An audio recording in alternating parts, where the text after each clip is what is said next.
For the last 60 years of Philippine TV, nothing captures the imagination and the hearts of the Filipino audience more than a well-told story of love. And when it comes to love stories, there are no half measures.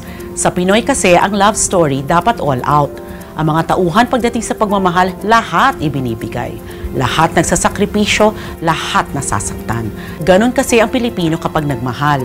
That's why we demand nothing less than that from the characters we love sa ating mga teleserye. Bawat istorya nakaka-relate talaga tayo. Damang-daman natin ang bawat luha, kilig na kilig tayo sa bawat kwento ng pag-ibig.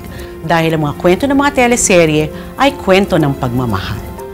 In celebration of 60 years of Philippine television, from the creators of the primetime game changer, Princess and I, and directed by the box office director, Kathy Garcia Molina, the rating team king and queen, Daniel Padilla and Catherine Bernardo, bibida sa pinaka-romantic na teleserye na surefire hit sa puso nyo.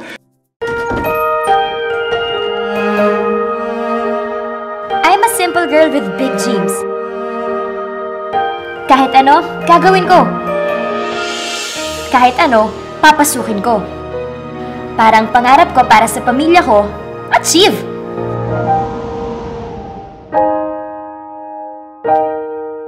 No distractions allowed. Love? It can wait. Pero ang love pala,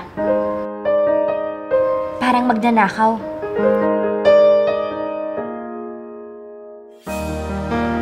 Hindi nagpapaalam. Dumarating nang hindi mo inaasahan.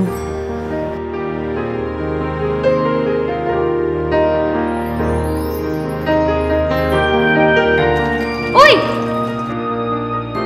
Ah! Tulong! Ah! Ah! Tulong! Ah! Ah! Nalaman ko yan nang nakilala ko siya.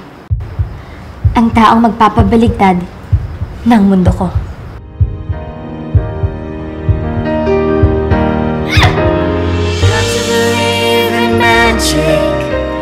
Something stronger than the moon above.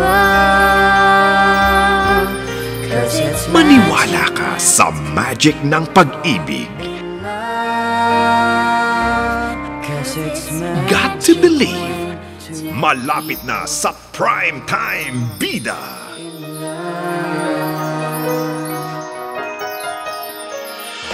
Tinamaan mo ako ron ah.